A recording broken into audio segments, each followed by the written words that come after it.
Let's light this candlestick and put this bitch into order. That means you, Mocha.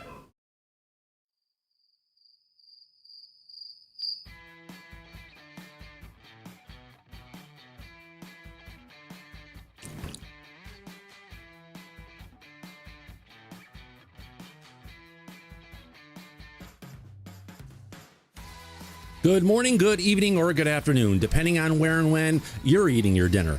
I'm Thomas Festa, my friends, and this is Disclosure Tonight. Happy Thursday, July 23rd. Is it Tequila Thursday, Tie-Dye Thursday? Well, we're going to find out soon.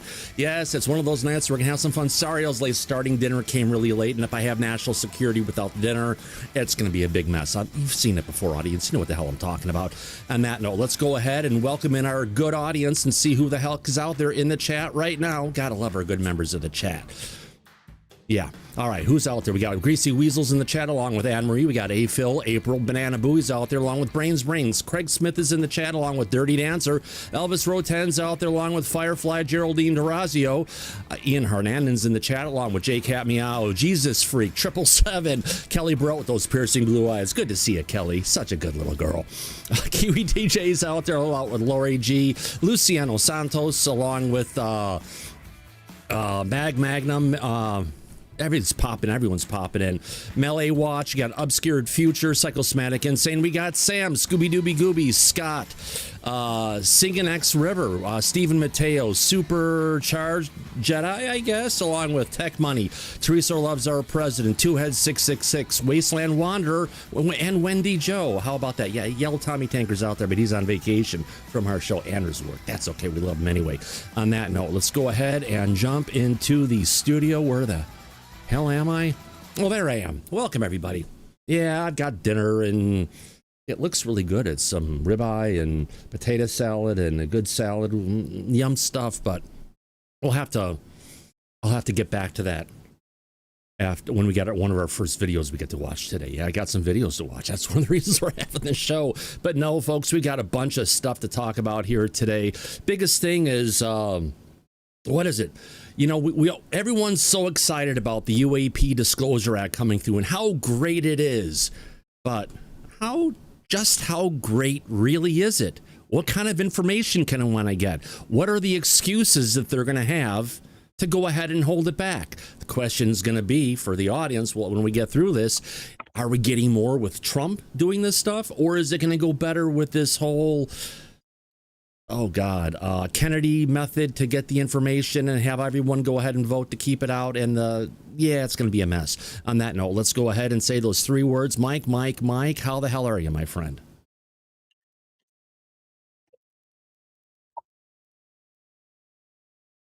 Well, maybe not. I'm doing great, Thomas. Absolutely. Good to have you here, Daryl. Thank you. Yeah. And it is Tie-Dye Thursday. Yeah, I got the message from Tim. Yeah. Well, I just had to make sure we're not going to have a national security incident tonight. Oh, speaking of the words national security, let's start off the show in the right way. Oh, shit. Am I right in the... Let me make sure I'm there. There we go. Correctly. Cheers, my friends. Yes, we're getting in trouble. Okay, there we go. Back again. Come on. There you go. Plinky. Yeah. Okay. We got a couple nice messages in email that I usually never go through, but today I am going to make a difference because I had two interesting emails. One coming in from someone by the name of Frank. Frank said, regarding the TDS problem, Thomas, thank you so much for damping that down. Sometimes it gets out of control. I watch every video live, but don't post anything. Too many nuts in there. Thank you for all you do. You're the only one capable of commenting on the videos and pictures. Frank, thank you very much. Appreciate it. I guess he likes how we go through the tranches of files come out of the government, and I guess we do have a unique way of getting there. And what's not to like about that? As his data connection drops and he freezes. What was that again, Daryl? I said, I guess everybody. I mean, he's loving the fact that we do all the things we do, including our disclosure on black holes. Yeah, I know. We're talking about the black hose that were going on last night.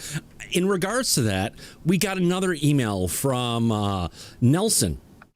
Nelson said, "You bozos are losing subscribers due to excessive cursing, promoting alcoholism, and sexual innuendos. No wonder. That's what we do here." That's right. You know, I think he some people understands it, but he did have an idea for a chat. He said, "Why don't you knuckleheads take a poll at the end of the show as to how much cursing has been going on during the show?" Like, you know what I have to say about that? Fuck him. Now poll that. Oh, I'm sorry. My answer was a little bit more politically correct. I said not enough. Right.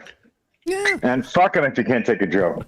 I mean, some people like Wendy's and some people like McDonald's. You know, Yeah. Right. Go to the one you like. Yeah, like someone had said in the chat. Yeah, well, there's plenty of other UFO shows out there, and yeah, there are. There's a bunch of them. Just try and get into back chat and be on the show, and you see how many actually do that. But that's Good luck with that. Yeah. Hey, what's up with that? Would you look at that? All right, so now What the hell is even that? Oh yeah, all right, we can do that. What the hell is even that? No wonder why we're popular with the 40s and 50s and 60 plus crowd. There's no other UFO related show that's going to show that clip. I mean, come on. No. Heck no, we got to have fun with the Disclosure tonight. Mike Disclosure, we got the UFO news update, the whole shebang, kabit and caboodle. All right, now because dinner was late and a bunch of stuff was going on, I have to go and find. Oh my God! Okay, before we get to our top story, because we got a bunch of things. There are some things going on X, but what we're dealing with right now, Mike, is there a ton of people all bitching and convetching about what we're not getting out of Disclosure. Disclosure and what we're not getting out of Trump. Not that Trump hasn't given us more than any other president, all the other presidents today combined. It's not enough. Oh, it's never enough. Doesn't matter how much you give them. Oh, you can literally wheel a fucking body out and they would still tell you, oh, it's fake. Oh, it's AI. Yeah. Yeah, well, in one of the posts coming out there, this is a beauty. All right, so in one of the posts out there, where is it at? Let's have some fun with this, folks. We need to. All right, where in the hell does that go? Guest, not the interview. I want video full. Thomas and guest. All right, get to it. Well, Melinda Leslie, she's been on the show before. We even talked about DC Muscle Wolf, but I think that's why she never came back again. But that's okay. We love her anyway. I think she brought up Greer and I brought up the pictures. Okay, what did Jay say? Okay, Melinda Leslie just exposed why Trump's UAP NDA move challenges almost nothing. Veteran UAP researcher and experiencer Melinda Leslie dropped a direct reality check. Okay, Ross, on the community. She calls the recent directive to waive certain government NDAs pure performative kabuki theater. Here's the breakdown. Oh, God. Info still flows only through the government department control. Zero effect on corporate NDAs to cover actual legacy programs. No. They said they could break those. Classified data still overrides anything, like you think it wouldn't. They're not going to give us the whole freaking buffet. It's not the disclosure tonight, all you can eat buffet. No, they're going to give us little plates of stuff. And then violating security clearances remains illegal. Yeah, no shit. Do you think, Daryl, they would ever give us something to give a whistleblower, say, go ahead and talk about fucking everything, we don't care? No, because there's some legit stuff that they know that you don't want everybody in the world to know. So I understand one thing that she's saying is, you're trusting the government to, give you the data. But who was it that was the person you're reading from yesterday who said all of that will eventually come out? So who do you believe? I mean, at least it's a step, I think, in the right direction. I wouldn't be going to RO with this, but I would definitely pursue. I would go to pursue. In other words, they're saying that officials can talk to RO or the new Pursuit Task Force under controlled conditions, but the deepest, longest-running crash retrieval and reverse engineering efforts, the ones that run through private aerospace and special access programs, stay locked behind corporate NDAs. No, they don't. And declassifications that no presidential directive automatically lifts. Oh, yes, this does. This president has changed things. You know, I wonder if there's some TDS in this kind of a piece. It seems like it. This isn't about whether the waiver is real. It's about what it deliberately leaves untouched. You know what leaves untouched? We don't have the fucking document yet. We don't have all the words that say exactly what it goes to. Remember, we had that story that came out, we covered from Fox News on Monday or so, and when this whole thing broke, and Fox News went out and said, well, this is only for former employees right. of the federal government or contractors. That includes those NDAs that may have gone through a contractor, because all those NDAs do have to represent the federal government and the work that anybody's doing. Now, along that line... But then I thought what you were going to say was, then they came out and corrected it or added to it the next day. It said current and former. Well, yeah, that's where the interim director of the Office of the interim office of the director of national intelligence, the guy who's in charge of it right now until the new guy gets in, says, no, it includes current and former employees. Yeah, that's a bigger deal. So it's a bigger deal. And what we've got going on is, and how I put this to the person who wrote this, have you read the presidential directive? How about Melinda? Until then, everyone's getting worked up based on speculation from a Fox News article. And then I went on to what I said earlier, based on some of what I've seen and experienced on the show personally and personally witnessed. Unfortunately, the criticism may be rooted deeply in TDS bias, unfortunately. Well, she mentions a Fox News article because why? Because in her mind, that is not as credible as a CNN article or an ABC or a CBS. It's a Fox News article. It's like the Florida guy or the Florida man. You know? We got a schmuck in the audience. Schmuck alert. You Killed Kenny says Trump isn't capable of full disclosure. Maybe the fucking federal government does it. But Kenny, you got to ask this question. Aren't we getting more disclosure now than anything we've ever gotten in the past? I mean, it's obvious that answer is yes. And, give it time. How long? We've only been going down this route of actually tranches coming out for a couple months now? Yeah, I mean, Kenny could be 9 years old. Maybe he just doesn't know the rest of the story. Yeah. I mean, how there hasn't been this accelerated amount of stuff coming out. You're here for some, do you want to... Are you the steak collector? You're collecting the steak tax. Yes? Okay, come on up. Come here. Get up here for the camera. Actually, over here. Come on over here. Get over here. Come on. Up. There you go. There's your steak. No more. Although you can smell it on the plate, that's my dinner. Now go away. Yeah. We need to get to that video. I will get to the video, but we've got a bunch of stuff to go through here. No, I'm talking about for your dinner. You need to go through that. Oh, I know. We'll get there soon enough. Okay, I need to go to now interview guest large with Daryl's here. Sorry, Daryl, we had to make it large for right now. That's okay. All right, so let's get on to this. Now, one of the things I said I was going to cover, and I know it's in my X post that I hopefully went and covered. Dan Zetterson did this. Where's Dan's post? And I recognize it. Come on, Dan. I've bookmarked a bunch of your fucking posts today. God, where'd that go? Where did that post go? Let me find it. Give me a second. We'll get there. So how was your day today, Daryl? Did you save any people's lives? Yes, my own. So I woke up and I was like, fuck, I do not feel like going to work today. And so I said to my trusty CEO, could really use a unplugged day. It's been a stressful week for me. So. Yep. All right. So we're going to go to pages 90 to 96 in a second from the national, what do you call it? UAP Disclosure Act. Because it's very interesting what they're going to allow, what they're not going to allow. So we're going to go to pages 90 to 96. Let me go ahead. Oh, what the fuck? Yeah, I guess it's congressional record. Let me download this, save it. Let me open it. I don't want to open it there, you son of a bitch. Hold on.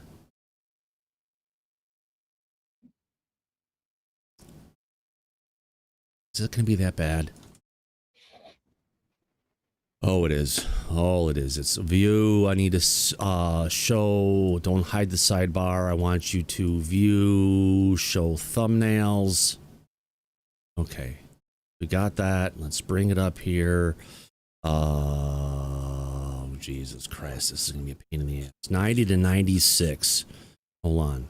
This document's fucking huge. I'll let you guys see what the hell I'm looking at here because it's a doozy. All right, video, Thomas, guest. All right, Daryl, we're into it. Let's get to page, all the way to the bottom, 90 through 96.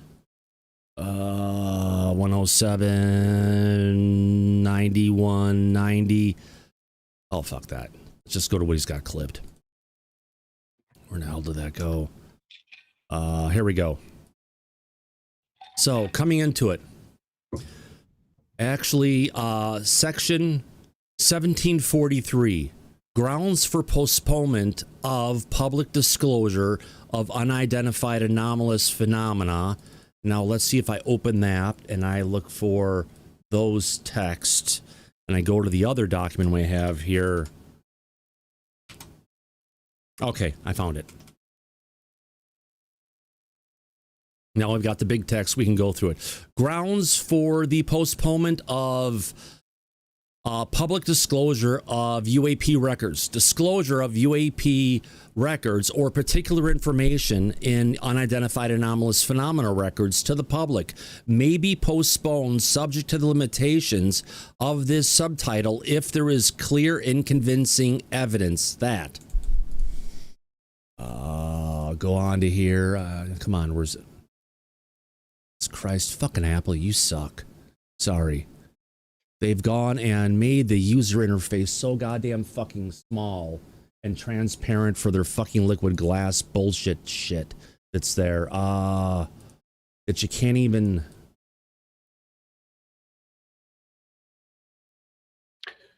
Oh, they fucked it up.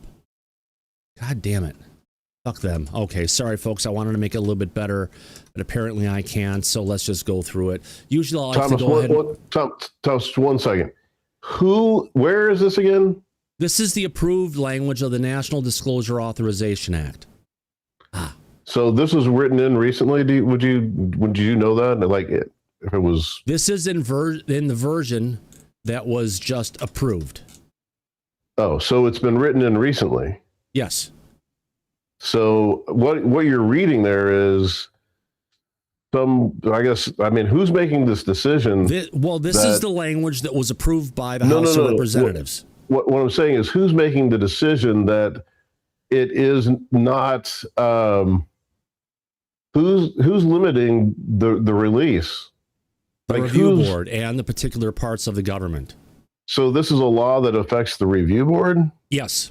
It puts limitations in place for the review board on what they are actually able to go ahead and bring forward. What I'm curious about is this put the lid on Trump? No, not at all. Okay. Trump can keep on doing whatever he wants outside of this. This is in addition to Trump is what's going on. So yeah, let's move this schmuck on. Here we go. All right. So if it becomes law, he's not subject to this law. Correct. That's something else can go on in addition to what he's doing on his own. So disclosure of UAP records and particular information of the UAP records to the public may be postponed. The subject is the limitations I just said. If there is clear and convincing evidence that... I found it. Is that it? Got it. 1.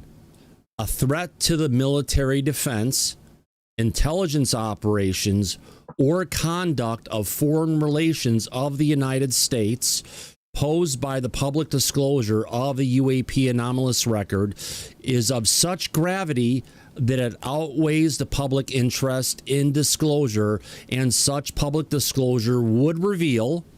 So, if it reveals this shit, we can't bring it forward. A, an intelligence agent whose identity currently requires protection.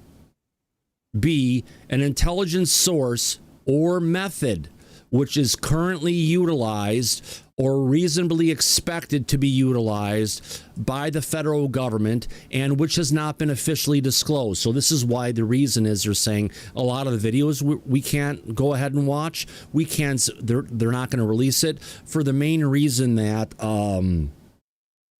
what do you call it? It's unannounced technology. Nobody knows that this stuff is out there. Does that make sense so far? Yeah, well, on a technology that's being used by us that other people don't know that we have Sources it, so we and don't want to methods tell that are them. classified. Yeah. The disclosure of which would interfere with the conduct of intelligence agencies or any other matter currently related to military defense. Any other matter currently relating to the military defense. That's fucking everything. Intelligence operations or conduct of foreign relations of the United States, the disclosure of which would demonstrably and substantially impair the national security of the United States. Tink. Pretty much everything. 2, the public disclosure of the UAP record would reveal the name or identity of a living person who provided confidential information to the federal government and would pose a substantial risk of harm to that person. So they can release everything except the name of that person, apparently. Mm-hmm.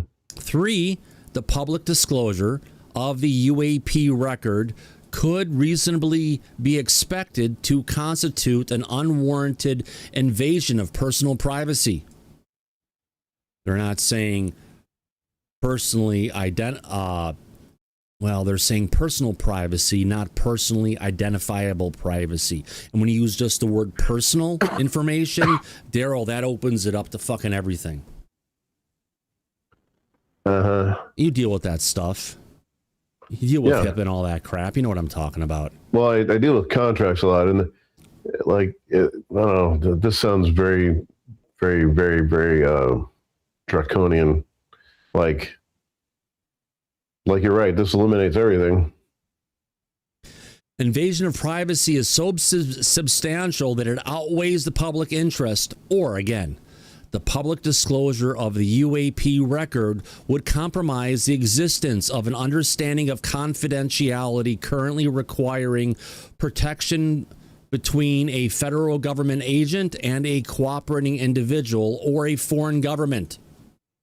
So if we know about something that's in the government that we have that took place in another government or location, if it compromised the understanding of we have confidentiality between it, we have an agreement with these other people, it's going to throw it out there. And public disclosure would be so harmful that it outweighs the public interest. Yeah. So who's the adjudicator of that statement? Would be so harmful that it outweighs the public interest? Well, you've got the governance board who looks over it, but when you've got the governance board looking over it, they may have to make the recommendations based on these statutes. But there has to be people in the government who are going to be affected, who are going to look at that stuff, that have the ability to go ahead and challenge it. I wish they wouldn't have put this in writing. And this is all the stuff like you would think. This is common sense. But now by putting it into a record like this, now you become, now somebody can weaponize that against you. Yes. You know, look, it says right here, blah, blah, blah. And so it just keeps people from disclosing. Yeah. So this is the big part that really, if you want to call it, locks down the National Defense Authorization Act's version of the UAP Disclosure Act. Everyone said it's so great and we need to have this. But when you get into the details of it, it's a highly restrictive document that has so many outs for the government to go ahead and bring information out that could literally shut down the release of almost anything. Yeah, no, what this is it's a hurdle. Yeah. And, you know, so now you have to run everything through this language. Yes. So you asked about who is overseeing this stuff? Well, that's where they talk about the establishment and powers of the UAP Records Review Board. Establishment there is established as an independent agency or board to be known as the UAP Phenomena Records Review Board. First point, appointment. Who the fuck is going to be there? How are they going to get approved? In general, the president, by and with the advice and consent of the Senate, shall appoint, without regard to political affiliation, 9 citizens of the United States to serve as members of the review board to ensure and facilitate the review, transmission to the archivist, and public disclosure of government records relating to UAP phenomena. In that case, Avi Loeb or any of the other scientists from around the world or anyone in that nature would not have the ability to be on this. It's like what I've been bringing up. Why is it we have all these foreign people who are on the UAP Scientific Advisory Board Council, right? And the reason I've been saying that is because the language for this requires 9 citizens, not 9 people, not 9 fucking nine sets of pulses. Mm-hmm. I mean, what constitutes a citizen these days? A naturalized citizen of the United States. Mm-hmm. Not an illegal alien or someone here who was on a green card or visa or something to that extent. Mm-hmm. All right. The period for nominations. How long does the period usually go for? I don't know. The president shall make nominations to the review board not later than 90 calendar days after the date of the enactment of this act, which means that it would, if this gets approved somewhere in the end of December, that means they have until the September timeframe to give it 9 months, right? Yeah. Or actually 90 days. It's not 9 months. I'm thinking like a pregnancy. No, 90 days, that's 3 months. So you'd have to have it January, February, March. By April 1st, for the most part, give or take end of March, they'd have to have it out there. I would really like to know who put this language in there. Colonel Carl Nell was the primary architect of this document. That was revealed to us by Ivan Hanel, who is Lou Elizondo's or was or is his attorney or something. We've had him on here many times. Mike, that's correct, isn't this document? Ivan told us was written by Carl Nell for the most part? Yes, sir. It was. Yeah, that's correct. Yeah. Absolutely. Yeah. But this document that was submitted now was also amended by Eric Burleson. So just so you know. Yeah. So he may have put some of his own touches in there. Yep, that's true. If the Senate votes not now, the changes they made, Mike, I believe Burleson did, were based on the ability for the government to come and see stuff. I think that's where they made the changes. Because eminent if you domain. remember, but the eminent domain is already part of our Constitution, so everyone's fucking freaking out about it. But the government already has the ability to go and grab anything and then interest in national security under eminent domain, right? Anything that falls into the category of national security would automatically be seized by the federal government. Yes, we have eminent domain. Yeah. So they were shooting this bill down for the last 3 years in a row, primarily over the eminent domain clause. That really didn't matter either way. It's true. It's true. It's true. I believe it's true, Mike. Right. So they made a big deal over nothing. Yeah. And now we get this abomination that they're trying to submit. Yeah. Elizondo was going to speak out. He just can't talk to the public on what he was doing at Space Force, right? He can't talk about things like someone may have potentially seen UAPs coming in out of nowhere into orbit around our planet, but just sitting up there and then dropping from the upper atmosphere down to the surface and then going back and leaving the atmosphere and then shooting off to go someplace else where we couldn't track them. Now, he could talk about stuff like that if that actually happened, Mike, right? Well, if this alleged NDA waiver, because again, as you've been pointing out, Thomas, this is only coming out of Fox News. We haven't gotten anything from the White House. We haven't got confirmation from anybody else to confirm it. And the Fox News reporter that put this out there the other day is only listing anonymous sources without giving us any names or what department or agency or who they're working for. None of it. So this, after all, could turn out to be a fake news story. We don't know yet. Yeah. No one's confirming it. This language isn't fake, though, is it? I mean, this is the real language. shit. Yeah. No, I'm talking about the NDA waiver that everybody's talking about that hasn't been confirmed officially by anybody in the government yet. Just Fox News. I want to go ahead and show you how much Apple fucked up the interface on preview, the application that I use. This is their interface that they have over their liquid glass, which is so far up their ass, it's bullshit. You go ahead and look at it. You can barely see the buttons. You can see what's going on. They have everything transparent, so you can't read anything. I just had a kvetch on this, because if I could turn some kind of accessibility feature to give me the old... Oh my God! Sorry, I just had a kvetch on that because I'm looking at this. Turn the liquid glass off. I can't. You can do that. They don't let you. So, really? If the Senate votes not to confirm a nomination to the review board, the president shall make an additional nomination not later than 30 days thereafter. So the Senate is going to keep on kicking the people up to the president, and then the president's going to either say yes, you're hired, or no, you're fired. Simple enough. No, it says if the Senate votes not to confirm a nomination, the review board and the president shall make an additional nomination. Right. But the thing is, when it gets through the Senate, it still gets to the president. And even if it's been approved by the Senate, the president can say, no fucking way, get him out of here. Right. But this is also saying if the Senate votes it down, the person who's nominated, they need to go nominate somebody else. Okay. As long as Pippi Longstocking, Kiki Gillibrand is not involved with this thing, I think we'll be fine. Yeah. You never know, though. No, I would agree with that. For the person who said that Lou should disclose everything, I think, again, they're under the false presumption that this alleged NDA waiver would allow anyone to speak publicly, which it doesn't. If it exists, it doesn't, with the way it's been reported. So we don't know yet, but doesn't mean anybody could speak to the public about anything. That was my point. Yes. And getting back to this abomination.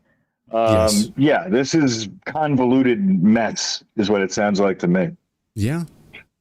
It is. Next, consideration of recommendations. The president shall make nominations to the review board after considering persons recommended by the following: the majority leader of the Senate and the minority leader of the Senate, the Speaker of the House of Representatives, and the minority leader of the House of Representatives. Oh, my fucking God. Really? Oh, that means nobody will get nominated. Mike Rogers and fucking Hakeem Jeffries. And then we're going to get Schmuck Schumer. And who's the fucktard in charge of the Senate right now we all hate so much? Oh, Mike Johnson. No, in charge of the Senate. Thune. Is it Thune? Thune, yeah. Fucking Thune. But it can go from the Secretary of Defense, the National Academy of Sciences, or established nonprofit research organizations related to UAP phenomena. Oh, that means... Do you know who's in on that one, Mike? Danny Sheehan, that's right. Yeah, that's Danny's thing. The American Historical Association? Really? Okay. Good luck with that. Fucking A. Such other person, how much did they have to pay to get their name added to this? I like to know. Oh my God, I can only imagine. Yeah, such other persons and organizations as the president considers appropriate. So he can consider and say, hey, Phil, come on. You need to be over here. Come on in. You're not part of this shit, but you know what? I want you to come and be a part of this. So pretty much Trump can bring in whoever he wants. As long as they're a citizen. So, Avi, that does not mean you. Right. But he actually came back today. He's actually eating his own words.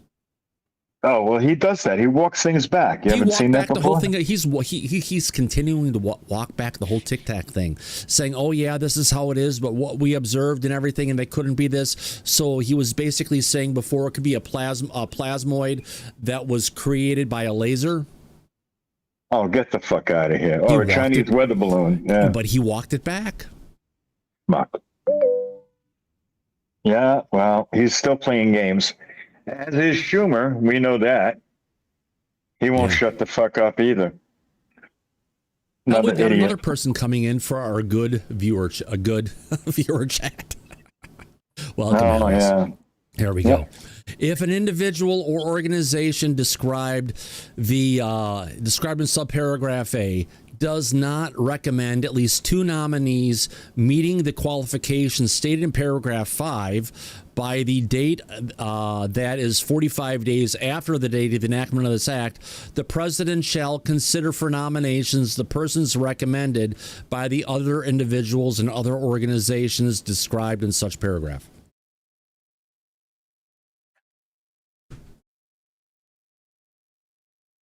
You didn't touch it yet. You will in a bit. All right, next. The president may request an individual or organization described in subparagraph A to submit additional nominations and qualifications. Persons nominated by the review board shall be impartial citizens, none of whom shall have had any previous or current involvement with any legacy program or controlling authority related to the collection, exploitation, or reverse engineering of technologies of unknown origin, or the examination of biological evidence of living or deceased non-human intelligence. Oh, this one sucks. So anybody who had previous experience or current involvement with any legacy program will not serve on the board. Will not be allowed to be nominated to serve on the board. That's what they're talking about. What would prevent somebody from serving on the board? What the hell is even that? Seriously. Exactly. Right. So the people who know the shit, they don't want on the board. They don't want insiders on the board. No. This whole thing is bullshit. Convoluted, Daryl. It's convoluted. It's both. I've got a poll ready to go for this piece of trash legislation. I have a poll. Flushing the trash down the toilet, but bring up the survey. We'll run it. All right. That's actually a recording I did at one time. Starting the poll now. Recording. Because the other ones out there sucked. Yeah. All right, let's get to it, friends. All right. The new bill language was designed to slow down disclosure, stop disclosure, or honestly protect national. What about promote disclosure? I guess we can't have that one. No, that's right. Come on. It's not promoting disclosure. Yeah, all right. Let's get that sound effect up there. We know is the pulsing logo. It's not the only thing pulsing around here. But yeah. What do you call it? Mocha just went out of heat, so. But it doesn't. Oh, she's back in heat again. Moose is on the prowl. All right. Look at this. We're at less than a minute. Okay, Google. Set a timer for 1 minute, please. Got it. 1 minute. And that's starting now. Oh, and by the way, Daryl, when I turned off all the lights in the house yesterday, that actually turned off the lights up in the it turned off the lights in my bedroom upstairs too. Fortunately, you didn't do it. You did just set a timer, but yeah. So here we got 44 seconds left. Let's get through it, folks. Okay, Alexa, play my favorite song. Sorry, have to have fun with that for our other parts. So we got 315 people in the audience right now, but we only got 61 votes. No, really? Yeah. No. Yes. Come on, everybody. Oh, it's true. It's true. It's true. It's true. Yes, Mike, I got that sound effect finally. Yes, it's true, apparently. Well, what was going on during 8 seconds left. You know, we got 49% to stop disclosure, 14% protect national security, 38% to slow down disclosure. Everybody thought this was so great, and they fought for this thing for 4 fucking years. Yeah, but not this language. With this language, for the most part, yes. Yeah, no, it's Colonel Nell. It's obvious to me that he just wants to sell a book that proves his timeline right, because all he's going to do with this language is slow everything down. Yeah. Well, final with 83 votes in, with 2 minutes in. Thank you for going ahead and participating in the chat, my friends. Yes, the new language in the bill was designed to, well, let's just say the bill itself is designed to stop disclosure. Everyone, and I agree, there's too many ifs, ands, or buts. Yeah, I mean, the bottom line is that 85% of the 86% of the audience believes this is bullshit. Yeah.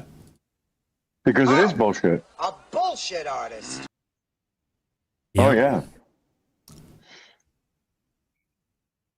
Yeah, this is not good.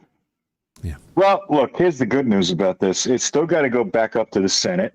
They got to go through reconciliation, and we'll see how much they cut out of this. Yeah. Yeah, you can see how, they're talking about nominating 9 people. Imagine 9 people having to go through the Senate and be. Oh, my God. I mean, how long is that going to take? That's going to take 9 months, probably. If you're fighting against, if it's one party fighting against the other, it's going to be a fucking disaster. Well, Daryl, let's look at it like this. We're talking about this right here, right now, in this moment of time. Let's move ahead to the midterm elections and see after that is resolved how they're going to pass anything. And if it gets truly divided with the partisan politics running rampant through Washington, D.C., they won't approve anyone to do anything at that point. Nothing. Yeah. The gravity of disclosure should outweigh all this nonsense. Oh, it should be bipartisan. That just goes to show you how distracted we become with politics and politically divided. It's insane. Yeah. Right. The political division is like so thick you can cut it with a knife. Yeah. And I don't think that's going to change. We're not talking about the pollution in New York, Mike. Well, but the political divide with the Trump derangement syndrome that runs rampant lately, people are going to be fighting and killing each other. Yeah. Cats and dogs will be sleeping with each other. Fire and brimstone falling from the sky. Yeah. End of the world. All right. So shall be distinguished persons of high national professional reputation in their respective fields who are capable of exercising, Daryl, that means we're out of it, the independent and objective judgment necessary to the fulfillment of their role in ensuring and facilitating the review, transmission to the public, and public disclosure of records related to the government's understanding of and activities associated with UAP, technologies of unknown origin and non-human intelligence who possess an appreciation. Hold on. Get to go to the next page. Of the value of such material to the public, scholars and government, and shall include at least, here's the makeup of the board, 1 current or former national security official, 1 current or former foreign service official, like someone who was a fucking, what do you call it? Ambassador or something? Is that what they mean? Or somebody who served in the government analyzing foreign adversaries. Or foreign service. If I was in the military and I was put in a liaison. And I was in Iraq. I was in foreign service as an official of, who knows? 1 scientist or engineer, 1 economist, 1 professional historian, and 1 sociologist. Oh my God, Mike. They don't have 1, what do you call it, schmuck that's like Shermer, a skeptic. Yeah, that's the one best part about this so far that I've seen is if you go back to the prior paragraph, it states that you have to be objective, and he's not objective. So sorry, Shermer. Next. But they're not looking for a skeptic. Yeah.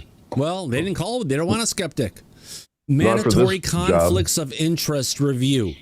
In general, the director, now I guess that's the director of the overall group, shall conduct a review of each individual's nominated and appointed to the position of the member of the review board to ensure that the member does not have any conflict of interest during the term of service of the member. Reports during the course of the review under subparagraph A.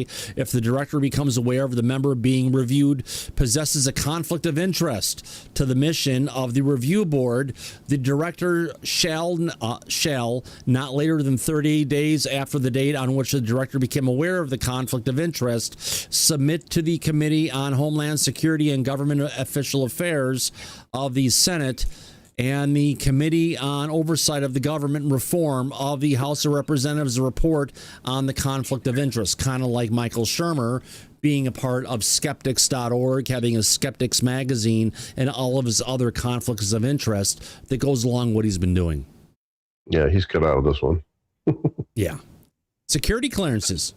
In general, the review board nominees shall be granted necessary security clearances and accesses, including any and all relevant presidential, departmental, and agency special access programs in an accelerated manner subject to the standard procedures for granting clearances. So unlike we've got this review board that's out there from the scientists who don't get any security clearances and access to anything, this actually says, yes, we're going to give it to you, and so you can see all the deep stuff that's out there. Which, you just can't tell anybody. According to what they said, that they don't want to share with us, if that stuff will even come out. Qualifications for nominees. All nominees for appointment to the review board under subsection 6... Subsection B shall qualify for the necessary security clearances and access prior to being considered for confirmation by the Committee of Homeland Security and the Government Affairs of the Senate. So everyone who's going to bring forward are going to go through the scrutiny of Homeland Security and the Senate. Which they may or may not pass. Right. Which means if they don't pass... Do not pass go. Do not collect $200 and go directly to jail, Michael Shermer. Yeah. But the way they have this set up and structured, you can have nominees, but it doesn't mean that they'll pass or clear and get these security clearances. Plus, even after they were to do that, they then now have to be confirmed by both the House and the Senate to be appointed. So if you think that the Trump administration went through hell trying to get the cabinet confirmed, and the fighting that was going on during that process, they have to do the exact same process for each and every one of the 9 members that want to be on this board. Oh, that could easily take the end of this administration's term before that could be resolved if they want to push back. Yeah. Well, I just want to bring this up to everybody really quick, Mike. Currently, we have 299 people who are watching the show. We only have 106 likes. That means 1 out of 3 people actually click the fucking like button. So if you're having a good time watching the show, do me a favor personally, please. You're participating. We're putting a lot of time in this for you. So the last thing you could do... The last thing you could do is actually go ahead. The least thing you could do is click that fucking like button to go ahead and say thank you, sir. We appreciate the show you're giving. And if you haven't subscribed yet, please subscribe. We're having a fun time. Well, we're up to 113. I guilted 118. We guilted some people. And come on, let's get up a little bit higher, folks. But a little Jewish guilt never hurts. Yeah. Catholic guilt, Jewish guilt, it's all the same. I know your mother. You know what she would say about you if she saw what you're doing right now? Do I need to call her and tell her? Michael, I know you're out there. We're going to call your mom. She's 97. But he already gave us a thumbs up. Vacancy. A vacancy of the review board shall be filled. Hey, we're up at 128 likes, so you did it something. And 6 people stopped watching the show. You know, whenever I ask for subscriptions or thumbs up, schmucks always drop off. I don't get it. I just don't get it. All right, but we did get a super chat. Daryl is here. Thank you very much. Hit the fucking like button. If we're not swearing enough, there you go. A $10 swear at you. Thank you, sir. All right, where are we at? Yeah. Cheers, my friend. It's going too fast. Cheers. Hold on. Oh, I'm happy. You hold on. Oh. There you go. Mine's shorter than yours, but it's wider. If I had a dime for every time I heard that. Hey, I'm 6'4" and have huge hands, and I have size 14 feet, so that should say everything. What? 14? Yeah, 14. I thought I had big feet. Yeah. A vacancy of the review board. Hold on. I think we've got a video for this. It's true. It's true. It's true. You know what they say about men with big feet? Or small big boots. Or small hands. It's the opposite. As we scared more people away. A vacancy on the review board shall be filled in the same manner as specified for the original appointment within 30 days of the recurrence of the vacancy. Yes, we can remove people by impeachment or in conviction or by the action of the president for inefficiency, neglect of duty, malfeasance in office, physical disability, mental incapacity. Oh God, they're talking about Mitch McConnell. Or other conditions that may substantially impair the performance of the members' duties. We've got stronger rules to kick the people off this board than the Senate has to kick people out of the Senate. You got to give them some props for this. The monument of words. Yes, notice of removal. If a member of the review board is removed from office, and that the removal is by the president not later than 10 days after the removal, yeah, they're going to get it. No, tell them to get the fuck in and clean out their desk. Reform of the House of Representatives. A report specifying the facts found on the grounds for removal. The president shall publish in the Federal Register reports submitted under subparagraph A, except that the president may and necessary to protect the rights of a person named in the report to prevent undue interference with any impeding prosecution, postpone or refrain from publishing any or all the report until it's the completion of such pending cases or pursuant to the privacy protection requirements in law. Now, there is a judicial review option. Fuck. Steve Mateo, thank you for that wonderful super chat, my friend. You got another $10 super chat from Steve saying, hit it, please, folks. The thumbs up. Please. There we go. Judicial review. A member of the review board removed from office may obtain judicial review of the removal of a civil action commenced by the United States District Court for Columbia. Oh, my God. This means we're going to get those fucking hack federal judges involved, and they're going to come in and say, you can't remove that person from the board because we object. Yeah, this whole thing is just it's a minefield for people to walk through when they want to disclose something. Yeah, or to have this board set up and operating. Yeah, that's like the whole thing. Anything but having this board set up and operating. Yeah, it's like a black hole. All this shit was basically common sense, Don't disclose people that, you don't want to have, disclosed. It's just all common sense. But when you put it into this, now it becomes a hoop, and several hoops to jump through. Yeah, it's more like a legal black hole at this point. But they are talking about compensation of members. Good reason here. Their rate shall be compensated at a rate equivalent to the daily equivalent of the annual rate of basic pay prescribed in level 4 of the executive schedule under section 5315 of Title 5. That means Trump or anyone else can't bring in family members who are going to get paid like fucking $700 an hour. I live through that every day. They must be paid at an actual rate that's specified. United States Code for each day. They're going to give them travel time during which the member is engaged in the performance review of duties. They're going to take care of their travel expenses. I bet, are they going to give them access to private planes and all that shit? Probably not. They probably will. Duties of the review board and general review board shall consider and render decisions on a determination by government office to seek to postpone the disclosure of UAP records. Considerations and rendering of decisions. This is the important part that no one covered yet.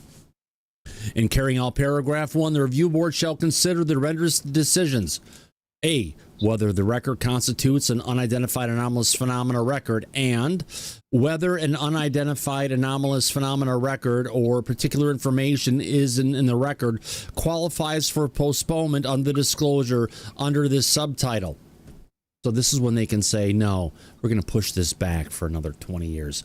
In general, the review board shall have the authority to act in a manner prescribed under subtitle, including the authority to direct government offices to complete identification aids and organize and UAP records, to direct government official offices to transmit archivist UAP records as required under this subtitle, including segregatable portions of UAP records and substitutes and summaries of unidentified UAP records that can be publicly disclosed to the fullest extent.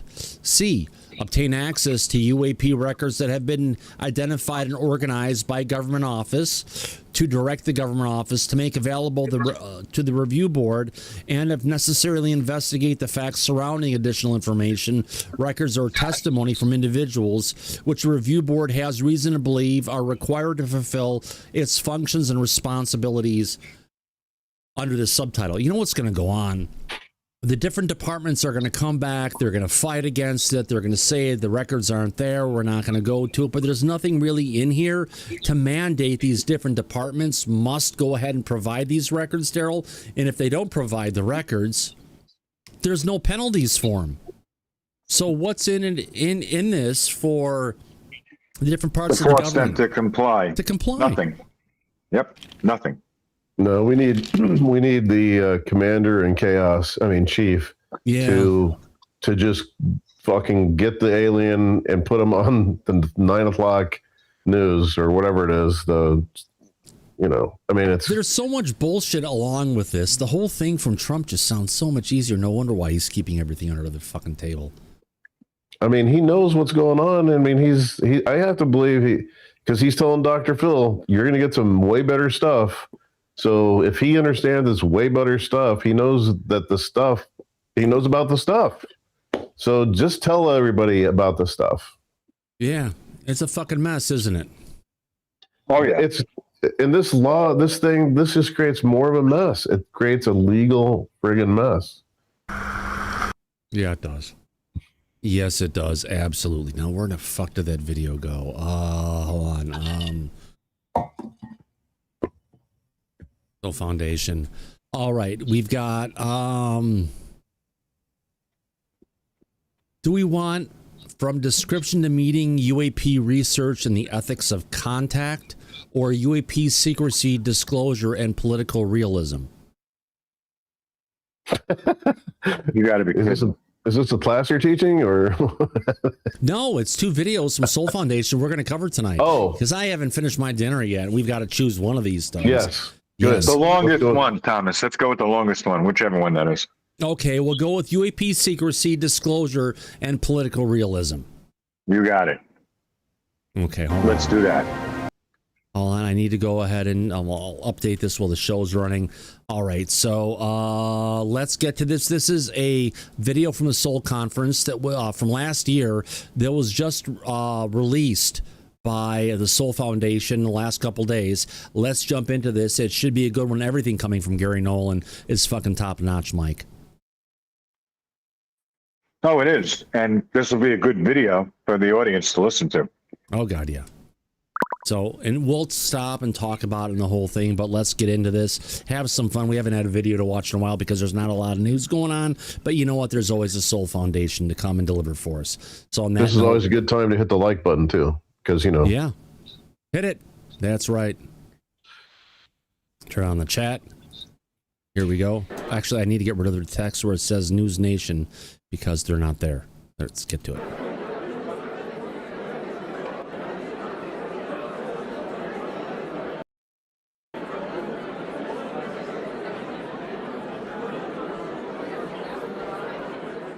Good morning, everybody.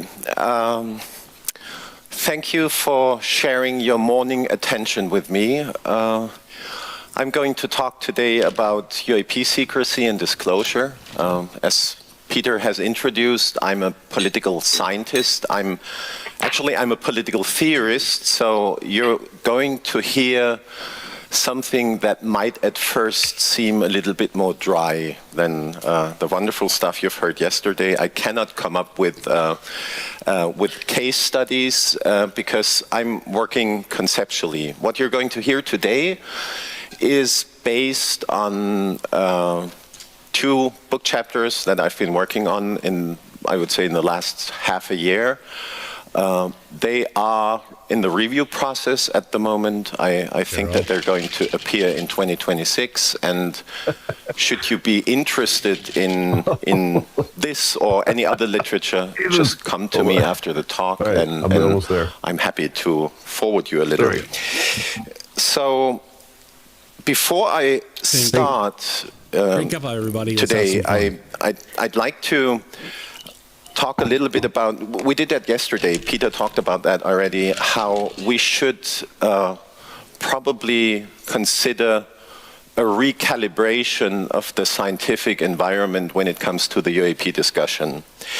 I have realized that the political sciences and the social sciences and the humanities, the philosophy, ontology, metaphysics, and also religious studies, as we heard yesterday by Diana, the presentation, they should move a little bit more to the center of the discussion, where they haven't been in the long run of the UAP discussion. And I'm talking about the real long run, which might even incorporate the history when UAP studies were still called ufology.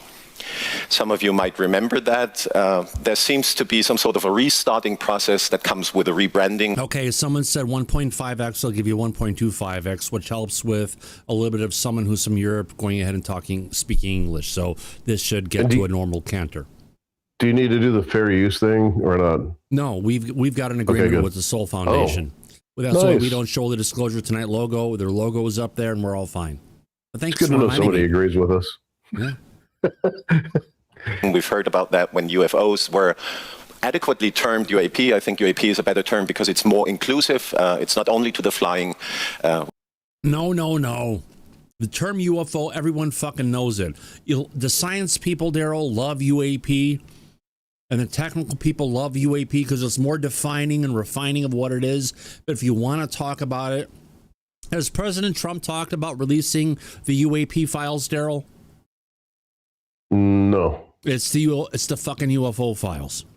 Yeah.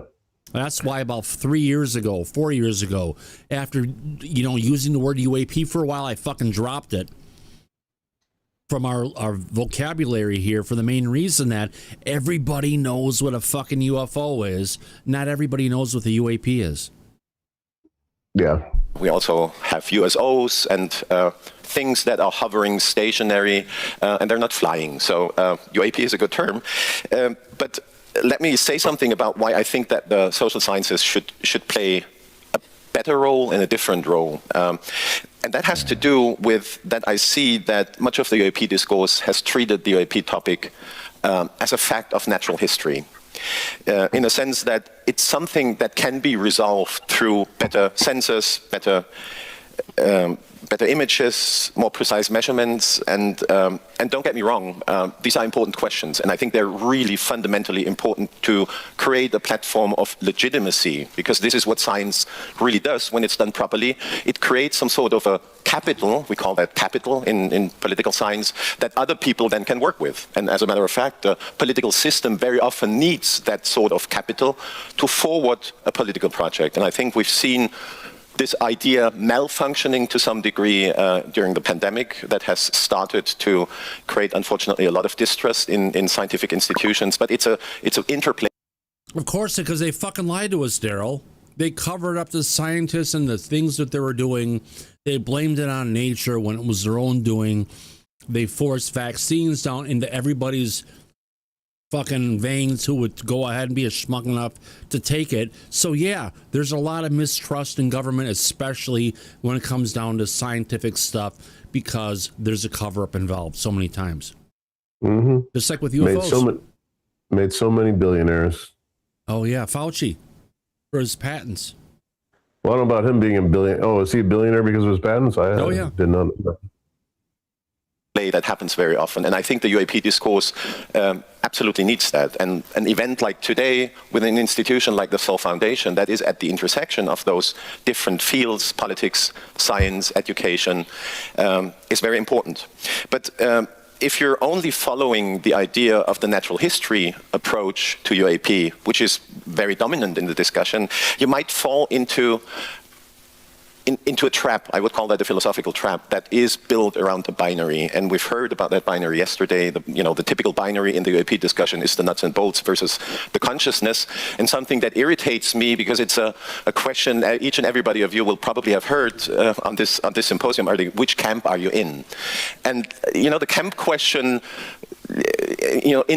involuntarily is going to structure the field as if this binary opposition is a reality. But I would argue that it's much more probable that at the end of days, if we ever reach that point, the UAP topic will tell us that between the both dimensions of consciousness and material reality, there might be some superposition that we're just intellectually not capable of processing at the moment. I could think that as being a position, and this is where the social sciences are coming in, because the interaction of the physical world and the world of ideas, the subjective world, has to do with meaning, in my opinion, and meaning is a very political term. The UAP is ambiguous. It's sometimes crossing those binary oppositions, and I think that ambiguity of the UAP topic, both in the discourse and as an event, it's not a bug in the system, but I really think that it's a feature that we have to address. So try to tone down a little on your. How many times have we heard that? It's not a bug; it's a feature. Mm-hmm. Yeah. Identity, and try to look at the other side and think if it could rather be a spectrum than a question of an either/or. So much about the moral part of my presentation, but it's called talking about political realism. I think that last year's symposium, and I quickly want to go back that I hope you're enjoying this image, because it's what I liked about this whole symposium last year is that, and I happened to be there in San Francisco. The question of the experiencer was on the plateau. We talked about that. We were realizing the fact that you cannot only talk about material objects in the sky when the ever-growing tradition and maybe the baselines of the narratives that are spun around the UAP topic have to do with experiences of anomaly. And not only experiences of anomaly, but people experiencing the discourse on that. So you can be when people ask me, Chris, have you seen a UFO? I will tell them, no, I haven't, never in all my life. So they ask me, so where does your passion come from? And I tell them that in a sense, as a political scientist or a social scientist, I have a predisposition to be an experiencer of experiences. This is one of the greatest pleasures to be on a convention like this for me, is not talk about, with all the speakers. I mean, we eventually are going to exchange information on some signal channel, but talking to you and doing some sort of a study in finding out how overwhelming the number of people is that have seen strange things, and what does that do to their lives, and what does it do to the lives of their families? How does that, how is that discourse created as an experience-based? This is different from Avi Loeb's approach, and he's saying we don't want to hear from any experiences, any stories of things that people saw, or stories of people that they talked to, of what people saw.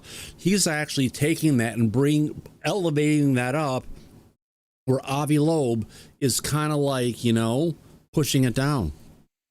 Can I, is this guy talk so slow? Is that the reason why you have it sped up? Yeah, a little bit. Why? Is it too fast? I mean, and it's stressing me out, but I mean, all right, I'll take. Oh. I mean, I don't know. I don't know if it's too fast. I just thought you phenomenon, and that really slow. Okay, this is now going back to normal. What social and political theorists should be about. There is a differentiation in the social sciences.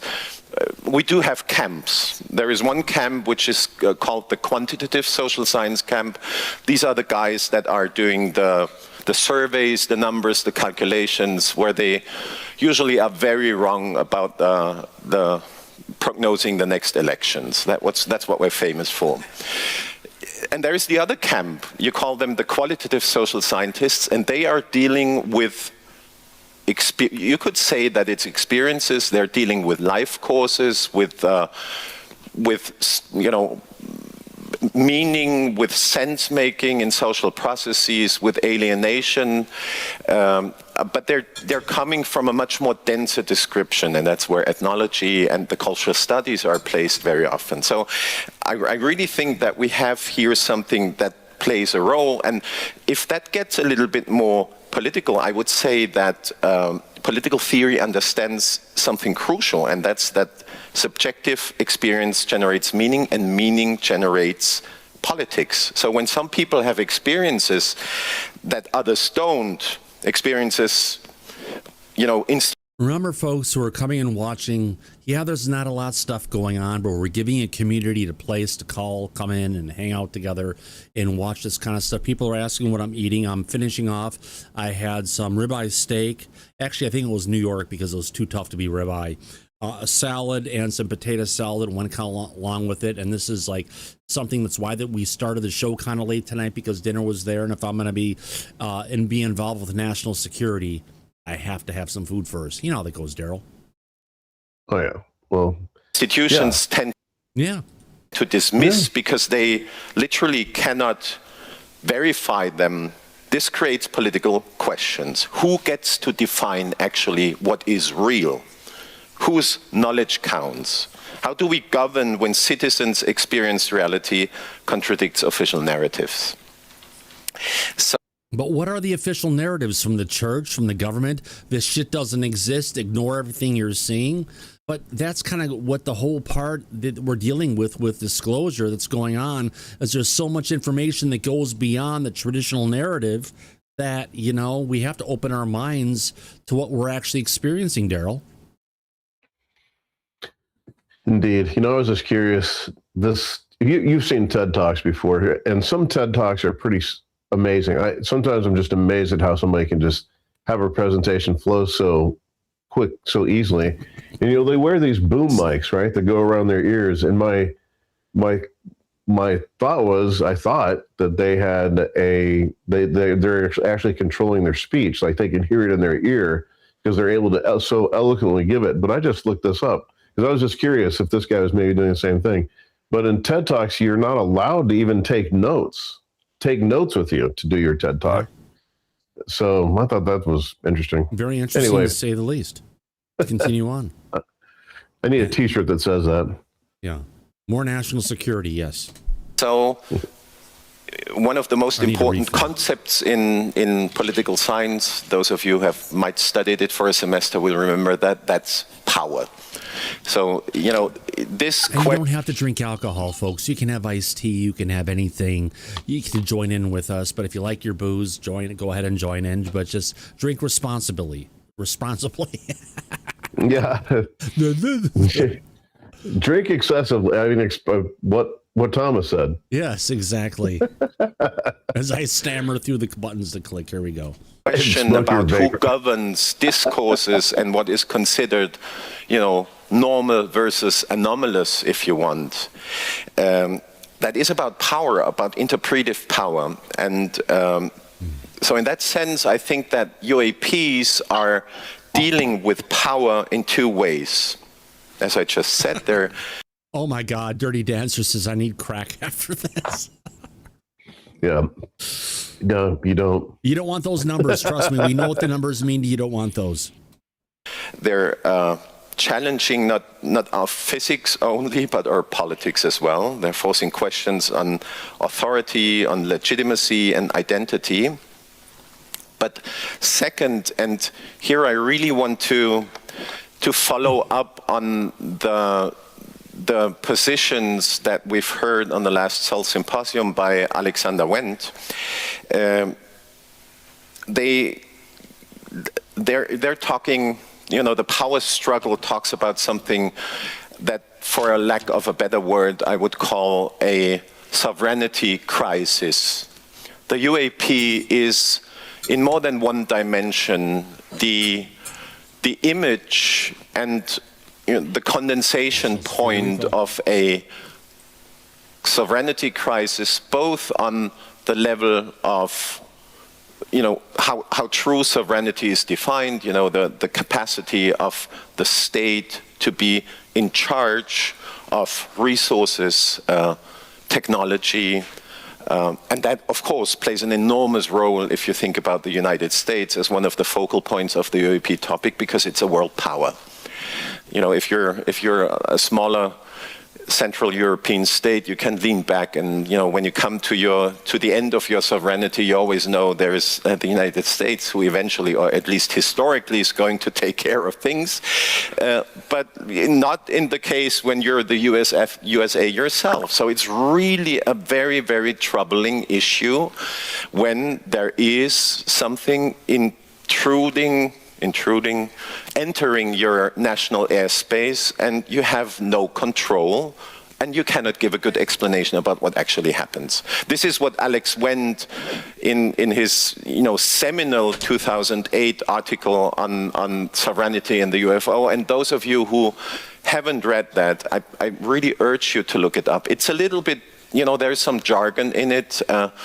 These days you can ask AI to, you know, make it less complex, and I encourage you to do so, as I do to my students, because it's very important what he has to say. If you understood the relationship between the threat to sovereignty, you will understand what the power is that is driving the taboo that we're all facing in discussions. There is a very structural relationship between the two. So anyway, I'm following that idea, and I think there is another layer, and it's not only the layer of the power game that I'm just trying to explain here, but it has to do